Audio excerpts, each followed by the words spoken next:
Conta um Conto apresenta, da série Novos Autores, Sob a Navalha, de Marcos Rodrigo Silva. A narração é de Marcelo Fávaro. De repente, Vilmar se viu perante um tribunal em que ele acumulara os cargos de juiz, acusação, jurado, de público e também o de advogado de defesa. No dia anterior completou 50 anos como barbeiro, profissão que iniciara desde os 15. E ali, exato momento da consumação do tribunal, sentado em sua cadeira, estava mais um cliente, ou antes o seu réu subjugado, e talvez já condenado. Digo talvez, pois a destreza, algo como uma maestria com os instrumentos de sua lida, ainda não se aplicava aos pensamentos. Quero dizer que, bem, se no decorrer do seu julgamento tivesse a expertise de sua profissão, muito provavelmente já teria aplicado alguma pena. Mas ainda carregava consigo o nervosismo, a ansiedade. A mente ainda estava nuviada. Ele reconheceu a sua vítima. Vítima não, pois tudo o que se lhe encarnava era o papel da autoridade aplicando uma pena a um criminoso. Qualquer ideia envolvendo a palavra vítima apenas lhe colocaria no posto inverso, no lugar do seu réu e vice-versa. Permitam-me falar, pois uma vítima apenas surge frente aos atos de um criminoso, coisa que o Vilmar não se considerava. Para melhorar o desenvolvimento, permitam-me também apresentar o nosso personagem, um conhecido de longa data de Vilmar. Não chegaram a formar amizade, coisa que o barbeiro sempre fez questão de não formalizar. Muito pelo contrário, policiava-se para não se ver dando corda ao seu cognominado patife. Mas agora, bem, agora foi chegado o momento da vingança. Digo, justiça por todos os anos de aborrecimento. Suas brincadeiras de mau gosto, seus insultos, suas humilhações. Tudo isso merecia um basta. Basta! Onde Walter chegava, a conversa do grupo morria. E quando uma ou outra pessoa não deixava o local, comunicavam-se monossilabicamente. Ele bem sabia contagiar o ambiente com o seu humor obscuro, ácido, desses que são capazes de fazer murchar as plantas próximas. Ao agouro, apenas aparecia para pressagiar que o dia dos demais não terminaria bem. Seus amigos, quando os tinha, só os de mesma laia, os que falavam a mesma língua dos imbecis, os ignóbeis. Ele devia sim ter lá suas boas qualidades, mas a postura sempre desdenhosa eclipsava qualquer sentimento de empatia que poderia surgir das demais pessoas. Era a típica figura que se tornaria imêmore, tão logo que a morte lhe chegasse. Walter fazia questão de passar nas caras alheias o cargo que ocupava. Dava rodeios para esconder os pormenores, pois, quando entrou para o funcionalismo público, não foi submetido a concurso ou algo semelhante. Foi indicado de boca por um chegado seu da prefeitura. Foi de uma época que era muito em voga a expressão pistolão, mas isso não o impediu pela vida inteira que arrastou de esnobar a sua dita inteligência superior, mesmo quando dava provas e mais provas de que ele mesmo não passava de um cabeça vazia. Aliás, cabeça vazia era a catacrese favorita das bocas que se preocupavam em designá-lo com um termo mais adequado. Sempre acabavam por utilizar aquela alcunha, cabeça vazia. As reminiscências de um outro deslize, tomado como um crime, alimentava a indignação de Vilmar ao ponto de tremer-lhe as mãos. Quando Walter ensaiava o mais pálido dos balbucios, Vilmar despendia grande esforço para não arrancar-lhe de imediato todos os dentes. O martelo foi batido, pois mesmo o advogado de defesa que previamente já reconhecia a culpa do seu cliente, apenas advogava em prol da menor pena, se é que isso fosse possível. A essa altura, já devemos saber que Vilmar já havia condenado e a pena era capital. Lá em seu íntimo, em seus pensamentos, apenas buscava a maneira de aplicá-la. já que tinha ouvido falar sobre acidentes que a princípio seriam considerados banais, caso não terminassem com a morte de alguém. Já tinha ouvido também rumores e notícias sobre crimes perfeitos que intrigavam o grosso da humanidade, e mesmo as autoridades. Acidentes, crimes... Não, estas não são as palavras da ocasião. Devo vigiar-me a todo tempo contra as más colocações. Não, ele não é vítima. Eu não sou um assassino. Ele foi condenado à morte. E eu sou apenas o seu algoz. Eis o que repetia voraz e continuamente, ao modo de um mantra a fim de ficar em paz comigo. Quero dizer, consigo, mesmo logo após executar o plano. É a maldita contradição a dar marteladas à cabeça. Fazer tudo às escuras tornava um bandido, um assassino.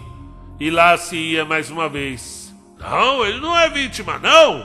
Eu não sou um assassino. Eu sou apenas o algoz. Ele iria executá-lo. Eis a sua ideia relutante por tornar-se uma realidade. Mais insistente que o arrependimento prévio. Mas comentávamos sobre o plano. Não havia nenhum plano, na verdade. Teria de improvisar ali mesmo. E tudo teria que ser rápido. A disponibilidade era pouca. E além de concentrar-se na barba que fazia, a cabeça tinha que entreter-se em 1000 outras coisas para executar a pena. Outra coisa que não devemos deixar mais escapar para adiante é a navalha. Sim, a navalha, poxa. Não um objeto qualquer, mas um instrumento para aplicar a pena. Nos últimos 5 ou 6 meses, Vilmar já vinha pensando na morte de Walter. Mesmo nos longos anos não havia cogitado tal possibilidade.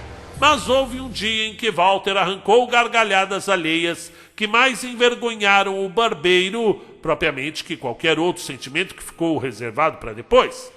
Já estava livre da presença de Walter quando o exame verteu-se em cólera. Vilmar já estava em casa quando rememorou as lembranças do dia na frente de um espelho no barbeiro. Fazia a própria barba.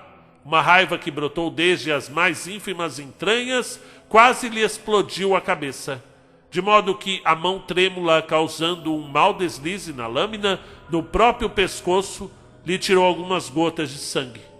E foi a vívida figura de Walter que ele viu ao contemplar-se com um corte no espelho. Eis a ideia lhe ocorrendo. Eis a navalha em cena. Seria necessário destreza em cada movimento, cálculos precisos, mas como negar a sua maestria? Afinal, 5 décadas guiando lâminas e mais lâminas nos mais diversos pescoços com aquela precisão cirúrgica deviam justamente dar provas de toda a sua habilidade. Quando passava a lâmina na barba de Walter, fazia-o vagarosamente. Sentia-a percorrendo a pele como se o fizesse com uma faca. Desde as bochechas, passar pelo queixo e desembocar no pescoço do infeliz. Talvez, bem, em suas 5 décadas de dedicação a tantos pescoços, ele nunca tenha ouvido a expressão jugular ou o nome de qualquer outra artéria. Menos ainda, tinha o conhecimento técnico para fazer um corte preciso, um corte apenas, e por fim em tudo. Mas ele sabia bem que qualquer corte poderia ser útil, desde que acarretasse a morte. Mais uma ideia lhe ocorreu.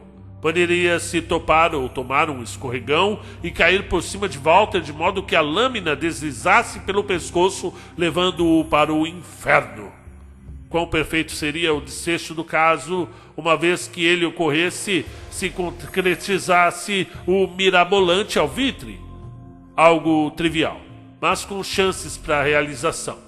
Tão logo o seu pudor moral cedia lugar ao ardente desejo pela morte, uma confusão se formou na frente da barbearia. O lugar era pequeno, acanhado mesmo, de modo a qualquer momento os envolvidos poderiam acabar entrando no lugar e atingindo a todos. Que prejuízo que nada, pois exatamente ali estava surgindo a oportunidade de ouro. Os brigalhões que se esmurravam do lado de fora acabaram entrando, enquanto se atracavam feito bichos ferozes, disputando uma caça ou fêmea. Vilmar manteve-se a posto, aguardou bem, disfarçava, é claro, dissimulando a mortal vontade. Fazia feição de preocupado com o estabelecimento e o tendente prejuízo. Chegou a mover-se minimamente, de modo que levaria um empurrão pelas costas. E, coincidentemente, de uma forma milagrosa, assim ocorreu. Com Walter ali sentado, Walter ainda estava acomodado na cadeira, mas moveu a cabeça para dar o mínimo de importância ao que ocorria. O baque não foi o suficiente, mas Vilmar impulsionou-se, estendendo a mão que segurava a navalha, como se buscasse apoio no que quer que fosse. A lâmina, uma pequena, fria e super afiada lâmina, atingiu o pescoço de Walter, desde a lateral, cortando-o até a parte frontal. Vilmar foi ao chão com o braço já ensanguentado. E na cadeira, Walter arfava com as mãos no pescoço, numa tentativa de conter o sangue jorrante. Vilmar lutou para esconder a fisionomia de satisfação que lhe impedia, inclusive, de sentir a dor da queda. Pálido charlatão. Mas conseguiu. Teatralizou um ar de preocupado. Foram meses aguardando pelo momento. E longo tempo para arrepender-se, recuar. Mas a opção foi executar o imaginado. Santa maestria! Bendita a mão e bendita também a cabeça germinadora. Um homem ali próximo logo bradou a sua inocência. Ele é inocente! Ele foi empurrado!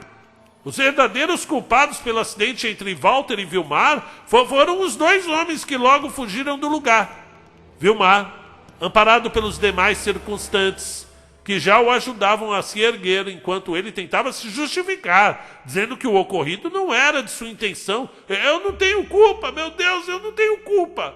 Apenas interrompeu-se para observar Walter, que aos poucos foi afrouxando as mãos do pescoço, e mesmo com aqueles olhos esbugalhados, deixou os braços caírem num gesto final. Bom, um momento excelso do seu objetivo, do seu prazer. Muitos noticiários divulgaram a inusitada ocorrência. O coitado do Sr. Vilmar ficou hospitalizado por 3 dias, alimentando-se de calmantes. Conta-se que mal conseguia falar, tamanho foi o trauma do acontecimento. A notícia percorreu as várias cidades do interior e logo chegando nos principais veículos de informação da capital, ganhou o Brasil e extrapolou nossas fronteiras. A própria família do morto mostrou-se inclinada diante da inocência de Vilmar, desejando a mais rápida melhora ao coitado. Ai, coitado! Vídeos de diversos ângulos feitos pelos circunstantes, desde o início da discussão que culminou na briga e na morte, também serviram como base para a incontestável inocência de Vilmar. Os verdadeiros culpados foram presos para prestar contas a um crime. De ato pronto, a própria morte de Walter. E lá, guardado em seu íntimo, onde ninguém mais poderia observar, a inacessível real intenção de Vilmar. Fim do conto. Olá, sejam muito bem-vindos. Isso aqui até parece muito mais uma crônica, viu, Marcos? Eu achei interessante. Um recorte, né? Meio Nelson Rodrigues, meio só faltou um sexo aqui no meio, né? Uma mulher no meio do triângulo amoroso, mas eu achei bem interessante sob a navalha. Eu acho interessante essa história do crime perfeito, né? Do crime não punido, né? A gente já vem desde 200 anos atrás com o barril de amontilhado, né? É um sentimento estranho que o autor consegue incutir na gente do crime não punido, né? Do crime perfeito. Aqui é o Marcos, grande admirador do trabalho que desenvolve e desejoso de ver um texto meu ganhando vida com a sua interpretação. Tenho 34 anos e falo de Ilhéus, no sul da Bahia. Não sou profissional do ramo da escrita, mas faço por grande admiração à literatura, tal como em homenagem aos autores e autoras que eternizam esta forma de arte. Grato, Rodrigo Marcos Rodrigo. Ô, Rodrigão, foi um texto que você me mandou já tem quase uns 7 meses já, né? Estou vasculhando aqui a fila de textos que me chegam por e-mail. Alguns textos, gente, não é que são ruins. Eles não ficam bons no meu estilo de narrativa, né? E tem outros que simplesmente não fazem o perfil do canal, né? Aqui eu achei interessante, já que eu estou lendo e gravando ao mesmo tempo, lembrei do barril de amontilhado, achei a temática ali da barbearia, ambientação. É claro que para a literatura ocorrer precisa de uma forçaçãozinha de barra, e é justamente ali no momento em que ele está fazendo a barba do Walter que ocorre uma briga, né? Uma coincidência bem próspera para Vilmar. Poderia ser até vista poxa vida, aí forçou a barra, né? Bem na hora ali que o Walter está sentado na cadeira que vai ter uma briga, mas pelo que eu entendi aqui, Walter ia sempre lá, né? Então já era um cliente recorrente, e quem usa desse tipo de serviços, pelo menos 2 vezes por semana, está sentado na cadeira do barbeiro, no mínimo 2 vezes por semana, quando não todos os dias. Então é possível imaginar sim que poderia haver uma briga ali bem no momento exato dele fazer a barba do seu cliente, o seu desafeto, assim como foi o Fortunato com o rapaz ali do barril do amontilhado, que foi parar, né? Bom, vocês sabem, não vou dar spoiler aí, né?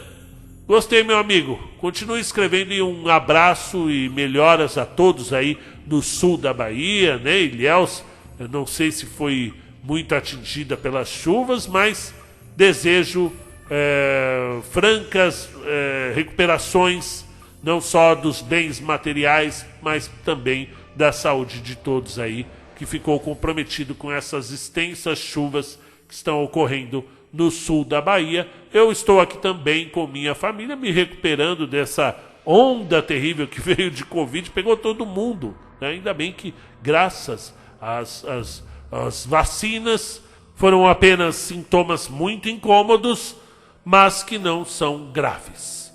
Até a próxima e tenham uma ótima semana.